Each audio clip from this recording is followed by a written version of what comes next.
7 years sober. You know, when I first tried to stop drinking, I never thought I would be here 7 years later, having not drank in over 7 years. I didn't think I'd be able to make it through the week without drinking, let alone a year, 2 years, 3 years, or even more. So, what we're going to be talking about today are what are the things that we did to stay sober? What are the things I do on a daily basis? What are the mindset shifts? And what's the difference between someone who casually drinks, someone who's an alcoholic, and someone who can't stay sober at all? And we're going to talk about those things, and we're going to talk about some of the things that we learned in 7 years of sobriety and how that impacts you. So, welcome to the show. How you doing, Terry? I'm doing all right. I'm not quite at 7 years, but getting close. All right, cool. So, yeah, start us out. Tell us some of the things that, like, what was it like for you when you first started and you looked at those milestones of, this guy's got 90 days, this guy's got a year. What was it like for you? Oh man, when I first got sober and I'm meeting people with decades of sobriety or even a couple months, I'm like, how the heck did you do that? I mean, to me, it was just crazy how they could stay sober for that long. Yeah. And, but I saw that they could do it, and most of them seemed pretty happy. So I started following what they did for their sobriety and what they do for their sobriety, and that's what's helped me all along is just basically doing what those guys do. I still talk to those people all the time, and now I'm the one that's talking to people that are early in their sobriety and letting them know that they can do it, and they can do it just you hear it all the time, one day at a time, and Yeah. it's that simple. What am I? In the beginning, it was really about staying sober that day. What am I going to do for my sobriety today? I really tried to keep it as simple as I possibly could, and just do that. And then what am I not going to do for my sobriety? Like get into those dangerous situations. I'm not going to go watch the football game at the bar with my old friends. I can't. Maybe I can in the future, but I'm not going to right now. I made sure I didn't cut anything away from my life permanently, you know, like I'm never going to the bar again. I'm never going to have a drink again, things like that. I just said, but I'm going to stay sober today, and I don't think going to a bar would be a good idea. So certain things like that was very helpful, and things like that are helpful today. I could go to a bar right now and watch a football game with some friends, but yeah, I have just as good of a time watching it at home usually. But Yeah. I try not to get in those dangerous situations at all, even now, after almost 7 years for me.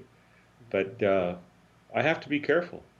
Marcus got out of rehab and he stayed sober. I got out of the same rehab a couple of weeks later and I did not stay sober. And I don't know what I did wrong or what I did to start drinking again, but I did. And I was able to get sober in August. So my 7 years will be coming up in August if I'm able to stay sober till then. But I have to be careful. My journey to sobriety was not a straight line, and there's things that can trigger me, and I believe that there's things now that could trigger me. So I have to be careful every day and keep sobriety in the front. Absolutely. Yeah, and I think a lot of it is looking at the difference in the mindset of what it was like to be drinking and what it's like to be sober. And really, what it chalks up to is what are you going to do today? What am I going to do today? I don't know what I'm going to do tomorrow. Tomorrow might have a whole new bag of worms to open up. But today, what I'm going to do is this to stay sober. And I think what happens when we talk about, what's the difference between Terry going to the same rehab, getting out and drinking, and me going to a rehab and getting out and not drinking.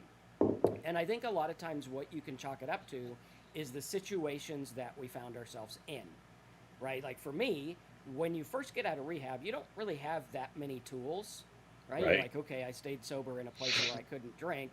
Now what? And then you get out of rehab, and I mean, it's like a laser beam. You see every bar, every place you could get alcohol. Your brain sees it on the way home. And what happens is when we go home to our situation, it's like, okay, what is that like for you? For me, my wife and kids were like, you need to get sober. You need to stay sober. This has to work. And so they had set up an environment. We moved from my house. We had a place we were living. and there was no alcohol. There was a lot of accountability and a lot of things that were able to prevent me from drinking. And I think what happens is we need to make a barrier of where alcohol is really hard to get. It needs to be a pain in the ass to get a drink. Like Terry says, you go to the bar and you watch the thing, you know, what's going to happen is you're at the bar, it's pretty easy for someone to slide you a drink. It's pretty easy to order a drink. It's natural. At the bar, no one's going to question if you're drinking. At my house, my family was like, yeah, buddy, we need to know if you're drinking or not because you're having an alcohol problem.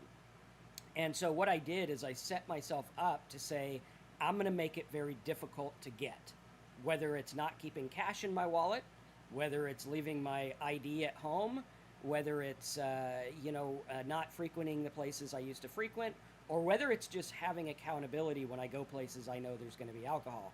And I think it was very important because there are times in life, even still today, 7 years sober, where it's really easy to get a drink. It's super easy. It's like right there, right in front of you. You just reach out and grab it, and no one's going to care, right? And we have to look at that and say, okay, what am I going to do in those situations? What are the tools I'm going to build? And when we look at that, we have to look at the tools and we have to build on each day's tools and the day before, right? And we're going to grow and we're going to build. The tools that Terry and I have now are way different than the tools we had 7 years ago, right? The tools we have now are going to be different in 5 years. It's going to build and it's going to grow. And the only way to do that is by time, by going through and saying, every day, I'm going to do this. Don't focus on the long haul, focus on now. What am I going to do now to stay sober today? What am I going to do? Yeah. And you talked about accountability. Well, you just mentioned accountability. You had all these tools, and accountability was one of them. And that's one thing I didn't have when I got out of rehab. I did, sort of. But when I got out, I came home, lived with my dog. That's it. And so there was nobody there to help support. Is that why? I don't know. Is that what I'm saying? Is that why I started drinking? I don't know. That's could be one of the reasons. But the thing for me in my sobriety is it's a accumulation of little tools that I have. It's not one thing, and I have to work everything. And that's the key. And in the beginning, it was really about these super basic mechanical things that I need to do. Yes, I needed to work on my mind, but I didn't really know what to work on and work on my attitudes and stuff, developing that sober mentality. I had to do that, but I didn't really have much development there. So it was more of the things like stay out of the bars, don't go down that liquor aisle at the supermarket, get all the alcohol out of the house, get all the medicines that have alcohol in them out of the house, read labels when I'm at the supermarket, make sure there's nothing in there, um, things like that. Just getting rid of all that stuff and making sure I go to meetings and talk to other sober alcoholics all the time. I didn't have some of the tools that I have now. Nowadays, it's yeah, a lot of those are still the case, but now it's more of a matter of mindset. It's a matter of, I try to stay out of resentments against other people. Other people are going to do what they're going to do. I'm going to do what I'm going to do, take care of myself and my family, and and that sort of thing. If I start to stress out about other people, that may make me, get a little uneasy and get discontented and frustrated, and maybe it would drive me to a drink, maybe not. But that's one of the warning signs that I have to have now. It's part of that sober mindset, being grateful for what I have. One thing sobriety didn't do is it did not make me rich and famous. You know, it did make things a lot easier, that's for darn sure, because I'm able to function in society now. But being grateful for what I have, I'm doing all right. I really don't have much to complain about. I could probably figure out things to complain about. I think we all can, but my there's so many more things to be grateful for. So that's another aspect of that sober mindset, just moving forward and trying to help people. When I got sober, I didn't care about helping any other people. Didn't realize the benefits you get from helping other people. And now I realize, doing this webinar and just helping other people inside and outside of sobriety, it, the rewards are just amazing. You develop such great friendships and support through life. And it's a great feeling, and it gives me some self-esteem, and it once again helps my sober mindset. So lots of tools like that are out there. Megan, actually, that it's Marcus's seventh birthday. I'm not seven yet. I'm seven in August, or shall I say, anniversary of being sober. But good to see you all here. Lots of you have put in some of your sobriety time you have here, like 1 year and 10 days for Scott. And Laurel, I see you on Facebook all the time, 64 days. That's awesome. Congratulations. And Scott, 7 years. Sorry if I missed anybody. Oh, here we go. John's 19 months, almost 19 months. Good job. And for those that I missed, good job on your sobriety. Absolutely. And I think also, oh, was there some sound? I heard something weird. Oh, it's me. There's an echo. It's like, wait a minute. I don't hear the echo here, but maybe uh, they do. yeah, so I think one of the things that's really important to look at is what are you going to do about your mindset? Because your mindset has caused you to drink, and putting alcohol on it's going to as well. And I think the key is to remember what drinking does to you. One of the things that I've done over the last 7 years is constantly remind myself of the insanity that alcohol brought to my mind. Yeah. And looking at that is something that a lot of people don't talk about. They don't talk about, what alcohol really does to your brain, how it really affects you, how it affects your thoughts and your mindset. And they don't talk to you about how after one drink, all bets are off.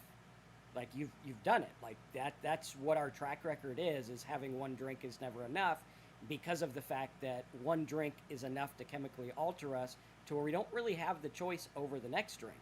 We think we do, but we really don't. And then when we get into that death spiral of alcoholism, that's when things ignite. And the sad thing is that can happen very quick. Like if I went out and started drinking today, I have no doubt I'd probably be back where I was within a week or two. Yeah.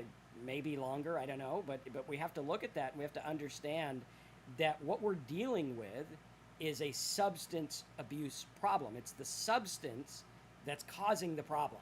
All right, you can have your mindset, you can have problems with your family, you can have problems with this, issues at work. Plenty of people have that, and they don't have substance abuse problems. But we do. What's the difference? The difference is we have introduced a substance into the mix. And now the substance is starting to take over. And what we have to do is we have to separate the substance from us. Right? Okay, here's the substance abuse. Here's the problem with the alcohol. This is what the alcohol does to me. This is what the alcohol does. We need to separate this. And then when we look at this, we need to understand, okay, this is all a separated issue between me and the substance. Take the substance away, me and Terry are pretty much fine. We're doing all right. We got our issues, we got our problems, our complaints, but we're not dealing with the mindset issues and the insanity of being a drunk. Right? It's almost like a miracle. It's almost like you take it away for 30 days and all of a sudden your old brain starts to come back. And it's literally night and day. And the problem people have with alcoholism is they intermingle it. Oh, well, that guy drinks and he just drinks a little bit and he's fine. So my problem isn't an alcohol problem.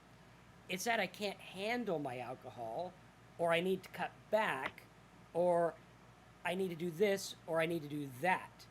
And what happens is we don't say, well, the problem is the alcohol. And for 7 years, what I've done is I've put the blame on the alcohol. And I said, the problem is the alcohol. If I go get the alcohol, the problem will come back. It's going to come back. It's what it is.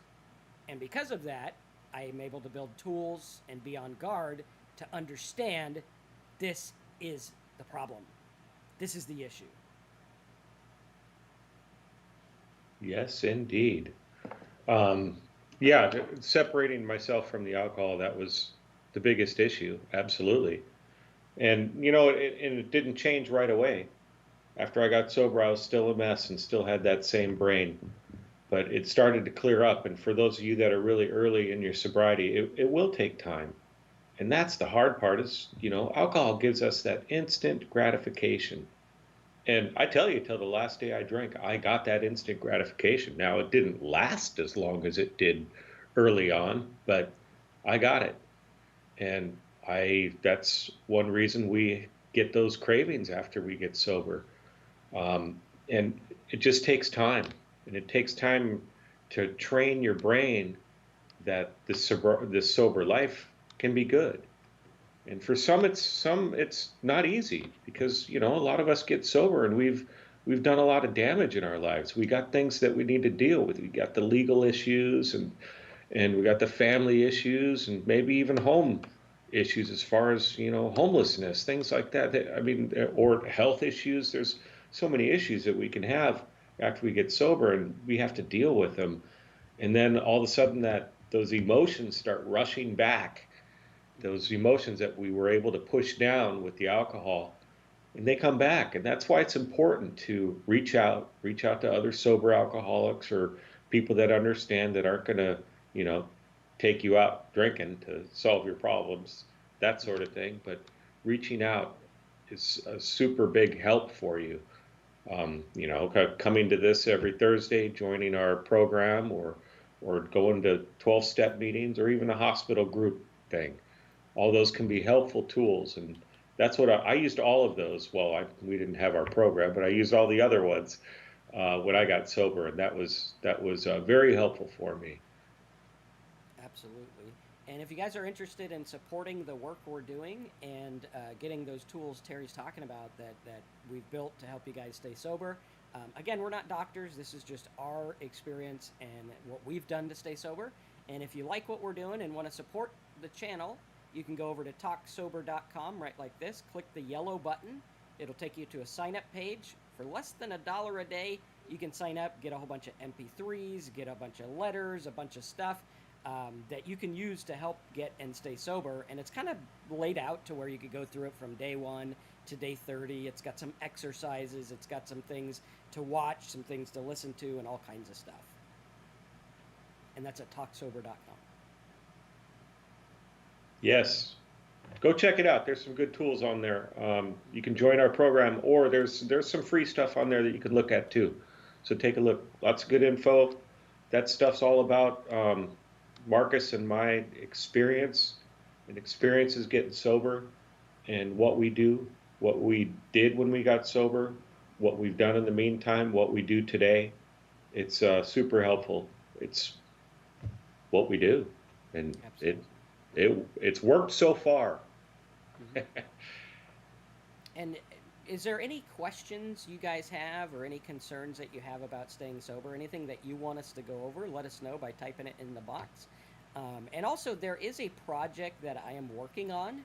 So if there's any like quotes or anything you've heard me and Terry say that has helped you, type that in the box. Just put it in quotes so that we know, and then put, which one of us said the quote that you like, and we'll use that for the project I have coming up, which we'll let you guys know about shortly. I had to read this one comment. Terry's dog is the most happiest that he's sober. LOL. And actually, there's some truth to that. One of the things that there's lots of factors that made me go to rehab and decide that I needed help. And one of those factors was the fact that I remember looking at my dog, and he was looking at me, and there I am just sitting there with the bottle watching bad TV, and he had this look like, "What's wrong with you?" It was amazing. And when I got sober, I was walking him here and there when I was drinking, but I'm a everyday walk the dog person. I have fairly high energy dogs. I always have, and um, yeah, he was much happier when I got sober because he got his hour-long walks every day. As I started to be physically able to do that, but yeah, definitely. Cool. John says yoga helps too. Yeah, exercise is a very good tool, and that's what's the doctor tell you to do? Eat right, exercise, and I tried to do that stuff. Eating right was I eat really pretty good now. When I first got sober, the most important thing for me was to stop drinking. So if I had a craving or anything like that, I'd eat some candy. You know, that though you may see that as, but I mean, obviously you need to do things under a doctor's supervision because if you have some medical issues where you can't do the sugar, then you need to deal with that. But for me, a piece of candy or fruit juice or something like that was very helpful. I didn't worry so much about the healthy eating, although I did start to steer in that direction. And eventually, I got to where I was eating pretty healthy. Yeah, I try to eat healthy. I try to have some fruit, lots of fruit every day, and I'm trying to stop smoking. That's my next hurdle. So, That's good, yeah, but I'm it's down to like a half a cigar a day, if that. Yesterday I didn't have anyone. I had a little bit of my pipe, but that's it. right on. Nicotine is another different. All these things are difficult to quit. Hmm. It's tough. And that's why, especially for alcohol, it's always good to reach out, talk to other people that are going through the same stuff Hmm. and that have gone through the same stuff. And, you know, hopefully that can help steer people in the right direction. Hmm. Absolutely. All right. Yeah. So we can check out some comments here. I'll scroll back to the top a little bit. And I already answered you, Jerry, as far as your request, and you signed up for the program. And we'll reach out to you in here as soon as we can. Hmm. And again, if you guys do want to do that, you can go to talksober.com, click the big yellow button here, and it'll take you to this sign up page. It's a secure sign up page. You can go through and get everything in there and join the group. We're working on making the forum to where everyone can communicate with each other within there in a private area. So that'll be something we're going to have next month, which will be pretty cool. And Derek, it's always good to see you here. And well, you were live a lot early on, and then you were working at this time. So yeah, great to see you live here today, Megan. Great to see you, Don, Ty. Got a lot of regulars here, a few new ones. Darla's got 58 days. Saw Laurel already. Oh, JM's 327 days. Almost a year. Right on. Cool. I'm getting to some of the.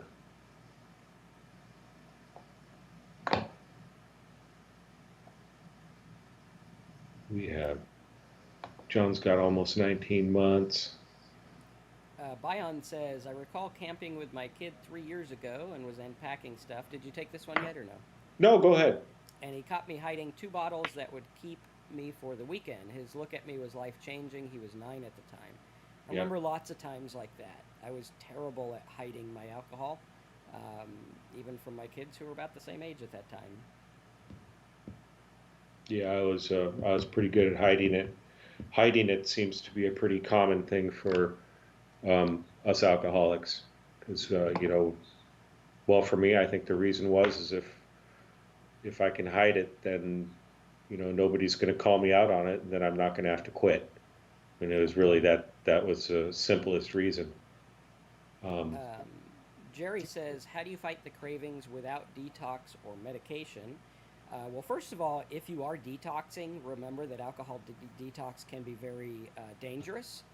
So you definitely want to go to a doctor and figure out what's going on. But as far as just the cravings, once the detox is done, just remember that it's natural. You drank, therefore you're going to want more drinks, but you don't have to give in to them. Like there's this weird unspoken thing in our society that says, "Hey, we need to have whatever we want whenever we want it." And it's kind of a downfall, and it's definitely difficult for alcoholics to deal with because we think we have to give in to every craving. I want this, I want that, I want this. When in actuality, we need to teach ourselves that instant gratification is not the key, and that it's a long-term life of serenity and sobriety that we're after. yes, Scott, earlier on, Scott said my biggest enemy at 7 years was complacency, and I gave my sobriety away. I didn't lose it, I gave it away. It's been a long road since. And yeah, I hear that quite often with people that have started drinking again. And that was the case with me when I got out of rehab. Was went home and I did the same thing I did before I went into rehab. That's what happened, and that was the complacency on my part. And I started drinking again. So it's important to purposefully try to change some habits, and you don't have to change. You know, I'm interrupting myself. You don't have to change everything, but at the same time, you have to change everything. I mean, I know that sounds kind of weird, but really, what I had to change was work on my mindset and work on some of those daily habits. Did I have to stop walking my dog or cycling or going hiking, doing the things I love to do? No, I didn't have to change that stuff, but I did have to change some of those things. Some of the things like the going to bars and those habits that I had of watching bad TV in the middle of the day and drinking. I stopped doing that. Started to do other things. JM says 0.0% beer is playing with fire for me. I'm 327 days sober, but I may be tempted to want the real thing. Absolutely. Yeah, you got to be careful. And, some people are okay with non-alcoholic beer. Some people are not. I wouldn't mess with it until you're at least a couple years sober, because you got to get some sobriety. And then, if you are going to do it, definitely get accountability so that hey, this is something I'm worried about. Yeah, one of my tricks for that is I have no desire to drink a zero point 0.0 alcohol beer.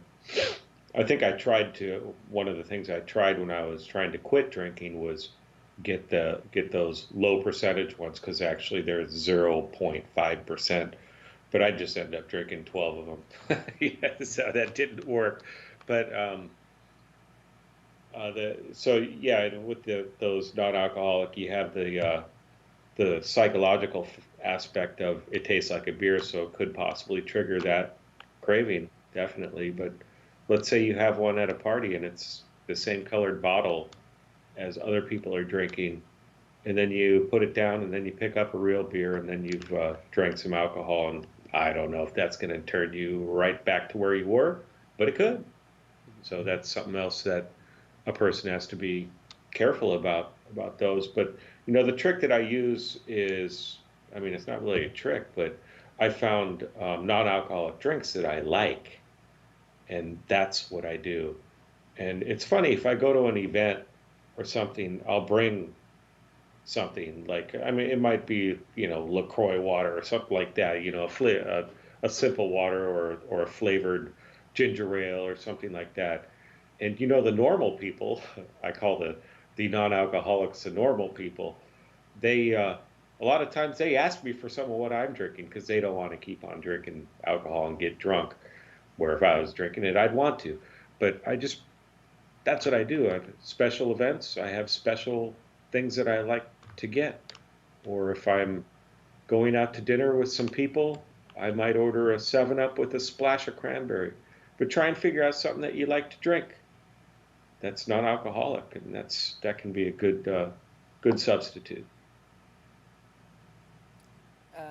Bion says, I stopped counting the days. Is day counting useful? I'm at nearly 2 years. Yeah, I don't count days anymore either.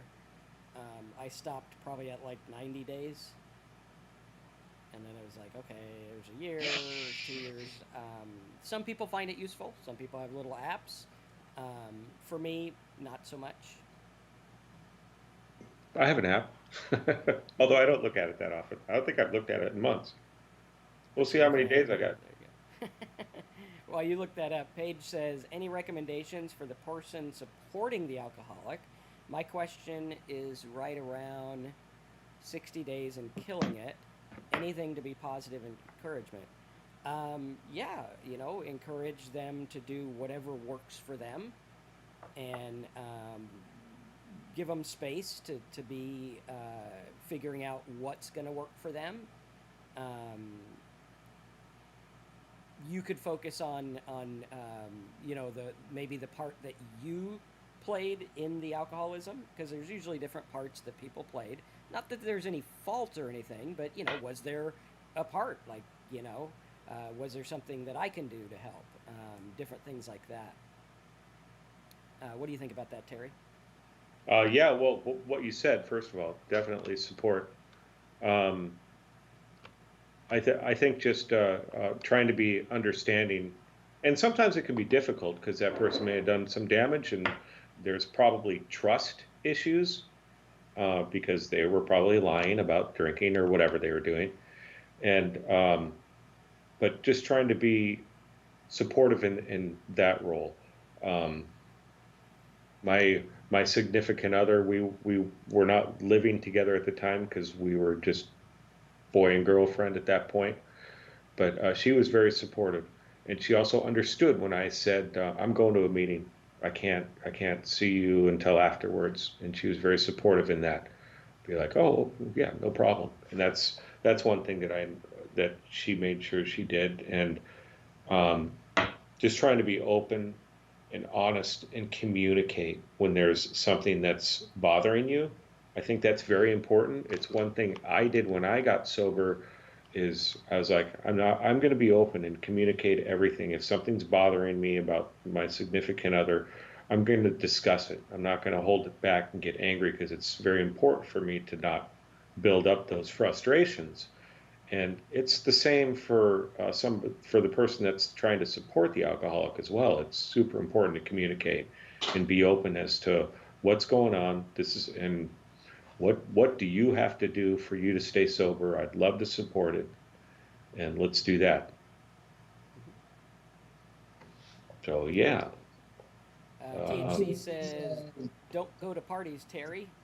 I'll come back when I have a few years sobriety. Maybe Marcus will give my comments some recognition then." We try to get the comments in the way that they come in. Like when I answered the 0% beer, that was kind of an answer to your comment and Jam's comment, since you guys were talking to each other. So yeah, we try to get everyone's comments. Sometimes we're not perfect, but we do try. Uh, and so yes, scrolling on now, I'm going to go back, but I'm just trying to cover everybody. JM says, doctor told me for every year you drank that it takes a month to recover from it. For me, 18 years equals 18 months, I assume. So I'm on my 11th month of getting better as time goes on. Yeah, I've heard many different opinions on that, but yeah, it sounds about right. It took me quite a while to start to clear up. That's for sure. And I don't know, like after a year or so, was it me, finally getting clear and cleaned up, or was I actually starting to grow as a person? I don't know. But I do know that it does take time and things do get better. yeah. Jerry says, Marcus, did you start smoking cigars as a tool to help you get sober? I had always kind of dabbled in cigars. I didn't have them as consistently as I did when I quit drinking, mostly because the rehab we went to, like, everyone smoked, and I didn't want cigarettes and I needed something to do. So I ordered my cigars in there and kind of, you know, started having them daily. And it's been off and on. Like, I've had, you know, months off, months on since I've been sober, but it has been pretty consistent. And I am trying to cut back, and I am noticing, like, you know, addictive behavior attached to it. So it is something that I'm working through. Um, but yeah, it's I think the main difference with cigar smoking versus alcohol is alcohol really affects my mind a lot more, as to where smoking is more of just a you know, like a habit slash addiction, because you do have addictive qualities in the nicotine stuff, but it's not the same as a mental, uh, you know, it doesn't affect your brain the same way, if that makes sense. Yes, it does. Can't get Uh, drunk smoking cigars. So, Paige says, well, I think alcohol definitely kill you quicker. That's one very important thing. So that's why alcohol is super important to stop if it's a problem in your life. Paige says my queue won't do AA, so I follow blogs and try to read a bit, but I'm too afraid to go. And he's doing amazing. Probably should though. For me, people couldn't tell me what to do for my sobriety. I had to figure it out on my own. And yeah, there's a lot of people that won't do AA. Most of the people say the reason is the God thing, and that's fine.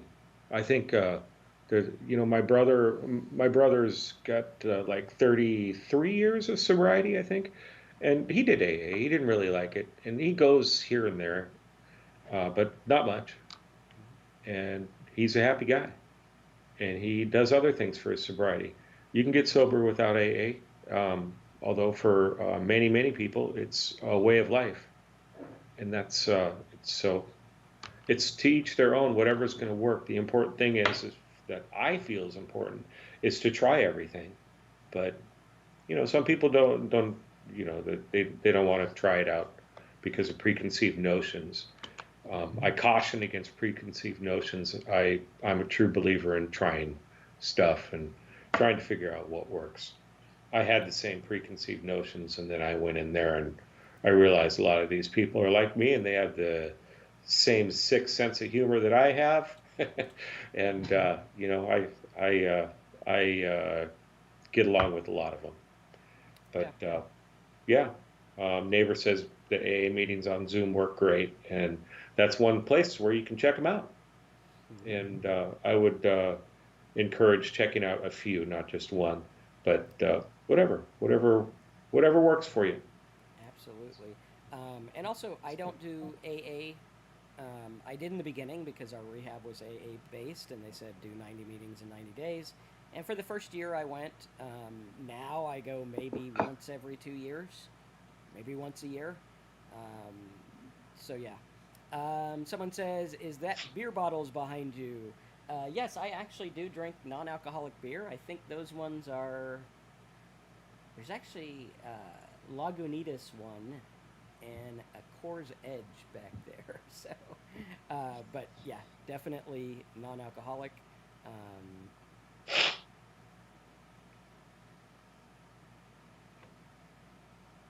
all Old, right. old Aussie gamer, good to see you here, even though you can't use your video. But great, welcome. Cool. Fourth year, aka Peter. Uh, and THC, I forgot to congratulate you on your where'd it go? Well, congratulations on your sobriety that you have. Good job. So let's get some more comments coming in. Good to see you all here. Yeah, for sure.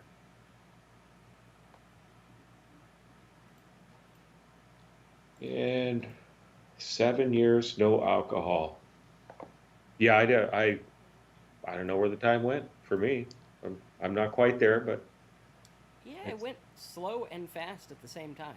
Like time definitely slowed down since I got sober. Um, but yeah. then again, I look at it and I'm like, okay, does it seem like 7 years? Well, yes and no. You know, it seems like a But lot of days is what it seems like.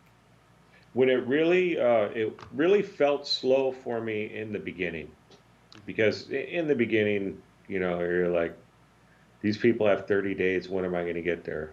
And then you get to 30 days. These people have 60 days. When am I going to get there? And it just seems like it takes forever. Basically, that first year, even the second year. But now that I mean, I keep track of how long I'm sober. I don't count the days either. Count the years, whatever is what I count now. But and I'm happy when I hit that yearly anniversary. Of course, having that yearly anniversary and recognizing it is, I feel it's important. Is it what's going to keep me sober? But no, but it's one of those little things like I don't want to start drinking and then have to be at zero again. Mm-hmm. You know, I want to hit seven and then hit eight and, keep going. But yeah, so I think it's important to recognize it. And my wife knows when it is, and she says happy birthday, and maybe we have a nice dinner or something. So yeah, it's all good. Cool. That's good. Um, Derek has 2,043 days, 6 years in July. That's awesome. Well, I was going to tell you how much I have on my app. I have 59,793 hours. That's what I have. Mm. All right, cool. Again, at talksober.com, if you want to support what we're doing at the channel on the channel, you can go to talksober.com, click the big yellow button, fill this out for less than $1 a day. You can cancel whenever you want. You'll get access to 30 different letters I wrote for sobriety, 30 different videos Terry made based on the letters, audios, PDFs, all kinds of good stuff to help you get and stay sober. And you support what we're doing here on the channel. And you can find that at talksober.com. Click the big yellow button, and you'll be good to go. Right on. All Don right. says, what was that? I said, all right. All right. All right, all right, all right. Don says, time is dragging 5 months here. I long for the day when drinking doesn't cross my mind every day. Yeah, I hear you. A lot of people, they think about it for a long time. And even one of the co-authors of the big book, um, he craved for a couple of years. And yeah, it's just something that some people have and some people don't. I think about it every day. Does it dominate my day? No. But the average person gets what Marcus says, 40,000 thoughts a day, something like that. So we're probably going to think about a drink here and there. I don't romanticize about it anymore. But sure, I need to. But I also feel that I need to think about sobriety every day. Not necessarily about drinking, but I need to keep sobriety in focus and make it part of my life because I drank for 37 years. So, it's a big part of my life. It's important to pay attention to it and stay sober. Absolutely. And remember that the mind is a funny thing, and your minds are, or your thoughts are not absolute truth. Like, obviously, you're going to think about drinking because you drank a lot. I have an issue with hypochondria, which I was talking to Terry about earlier, where I always think something's wrong with me. A couple years ago, I had back pain, and I thought, oh man, I'm getting some kind of weird, rare thing, and freaked me out for a long time. Found out it was heartburn. And recently, I've been freaking out about part of the reason I'm quitting smoking is because my dad has throat cancer, and his is like smoking didn't help, but it's not because of smoking. And for me, I have hypochondria, and it's my brain thinks things, and I have to remember, okay, well, I wouldn't even be thinking these things if my dad didn't have his diagnosis. Like I wouldn't be thinking about it. Like that's something my brain is making because that's now something that entered the mind, and it's something to chew on, and it's something that's interesting, because we think these things, and we have to look at, okay, this is the way that our mind works. It doesn't matter what you give it. If it was something my mom had that I thought, I'd be thinking about that. If it was something someone else had, like a couple of months ago, I had an uncle who passed at 61 from a heart issue. A couple of months ago, I was freaking out about that. And what I have to do is I have to realize that that's the working of my mind, and that there's not a whole lot I could do about it right now, and my mind's going to do its thing. And 9 times out of 10, I'm usually fine. And so I have to look at that, and I have to understand exactly what's going on, and I have to really, really understand that my mind is not the be all end all. For some reason, we're born into this society that thinks that our mind is like our God. Like, oh, whatever our mind thinks, if it wants a drink, then I need to give it a drink. If it's thinking about alcohol, that's bad or good. What if it's neither? What if it's just thinking about alcohol because that's the programming you gave it? Yeah. You're just doing what's programmed. Like anxiety. I remember before I got sober, I used to always wonder what was wrong with me because I had anxiety. And it's like, okay, well, you had a life that made you create anxiety for protection. That's what it was. I look back, these are the things that happened. I had to be anxious and on guard because my life was unpredictable as a kid.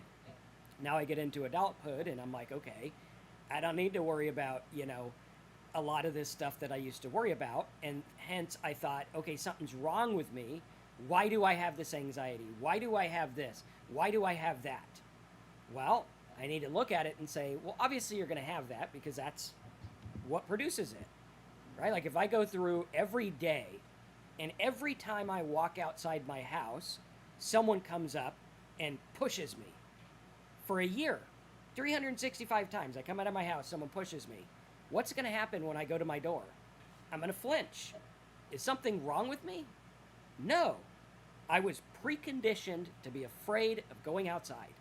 And this is one of the problems that we have with mental issues and mental conditions in our society is we look at it as if something's wrong with a person. That's wrong with you. You have this problem. Instead of looking at it as this is what your programming has led you to, how do we reverse that? How do we take the sting out of this and deal with it in a different way? Like Neighbor 18 says, my anxiety drove me into alcoholism. Absolutely. Anxiety and alcoholism love each other.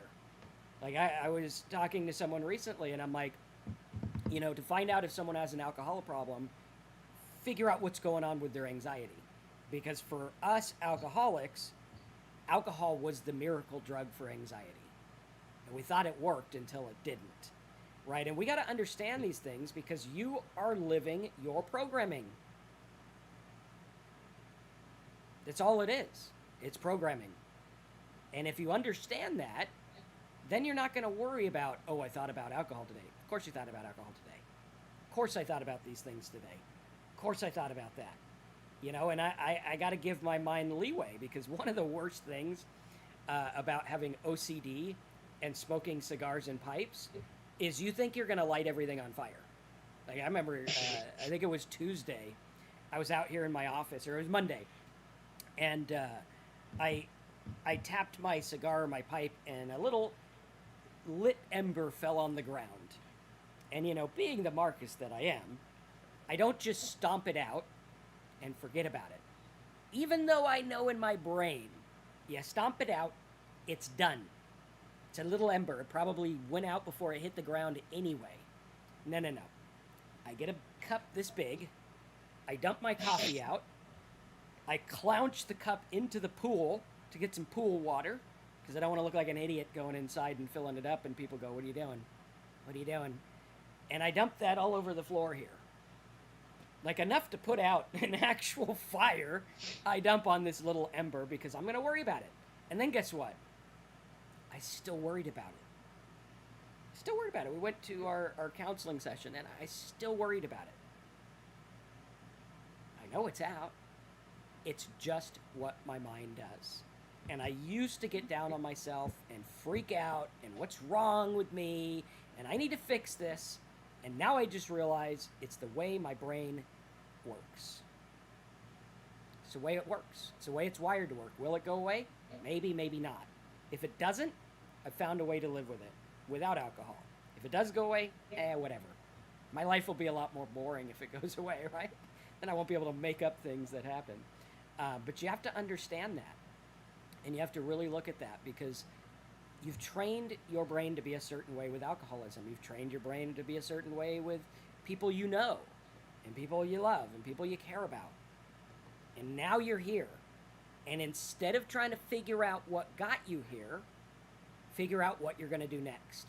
There are alcoholics that are still drunk that are still trying to figure out why they're alcoholics. When that doesn't matter. Doesn't matter. Nope. You're an alcoholic because alcohol creates alcoholics. There has never been an alcoholic alive on planet Earth that has become an alcoholic without drinking alcohol. Never. Not one person. You have to drink alcohol to be an alcoholic. And if we understand that, then it's like, hey, I'm running a program. It's what my brain's doing. Now I'm not fighting these things that it's that talk you had with your mom, your spouse, your dad. That's what made... No. Drinking made me an alcoholic. Yep. take the drinking out, now you could deal with the other stuff. But you got to take the drinking out first.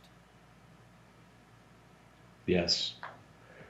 And I had mentioned that I drank for 37 years, and when I first got sober, and before I got sober, I tried to figure out why, and I could never figure it out, you know.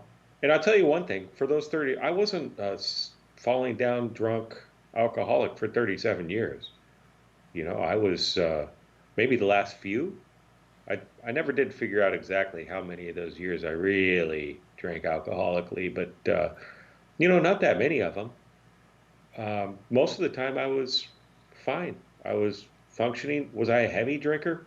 Yeah, I'd probably be on that side of a heavy drinker for most of those years. But I mean, those high school years, no, not so much. I mean, how can you be a heavy drinker when you go home to your parents and all that, and they don't want you drinking? So, that probably wasn't so much. College, fairly heavy, but I still went to college in class. So, um, I got out of college. I had a job and I moved up the ranks at my work. I studied the martial arts, got a black belt, rode my bicycle, ran marathons. So, it wasn't a huge issue in my life until towards the very end. And that's when the anxiety really started to kick in, because then it started to affect my life. And the anxiety was it became overbearing just because I wanted to be drunk, but I wanted to hide it. Didn't want people to think I was drunk, didn't want to be judged, and I started worrying about what everybody was thinking, and it was just became this spiral, and the anxiety just gets huge when that happens. And then you start to get or I start to get these consequences, like the marriage problems, the legal problems, the money problems, all those problems that happen to many of us, and that's when the anxiety takes over, and then need more alcohol, and it's just a vicious cycle. But I was able to get there and able to get that sobriety, and it took work, and then it took even more work to deal with a lot of those problems that had come up that I caused. Absolutely. But it's okay. It's life, and it's all right. Now I keep on working. Yeah. Don says I kept it hidden well. No one knew I had a problem. No one, just me. Yeah, I was pretty much myself as well. People were surprised when I went to rehab. Like, what? Same A lot for of me. people, a lot of alcoholics, when they get to rehab, they're like, everybody told me to stop. Or after they've stopped, they go and mention to other people, I'm not drinking anymore. The other people are like, good. But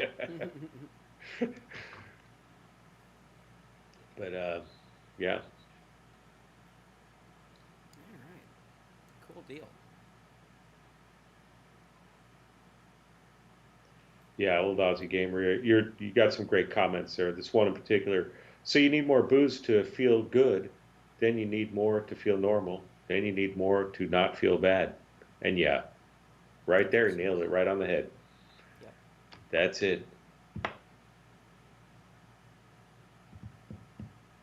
Cool, guys. Well, I think we're getting close to our time, even though we have weird time today. Started a bit late. If you do want to support what we're doing, go to talksober.com, click the big yellow button. Fill this out for less than $1 a day. You could support what we're doing here on the channel, keep these videos and streams going, and yeah, lots of good stuff in there as well. Just click the yellow button, sign up. If you want to have a private call with Terry and I, you can click on the private sobriety call, and that's for a one-time call with both of us. Talk about sobriety or whatever it is you want, and we could do that as well.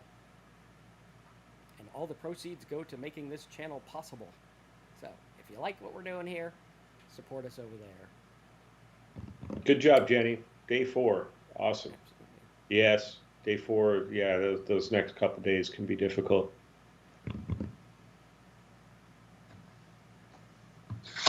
Right on. Stay sober, everybody. It's good to see you all here today. Absolutely. And check out talksober.com. And then our normal time will be back next week at 11 o'clock Eastern Time, whatever time it is in your guys' time. And hop over to talksober.com, check out everything we got for you, sign up if you can, and we'll see you guys next week. Right on. All right, thanks. Stay sober. All right.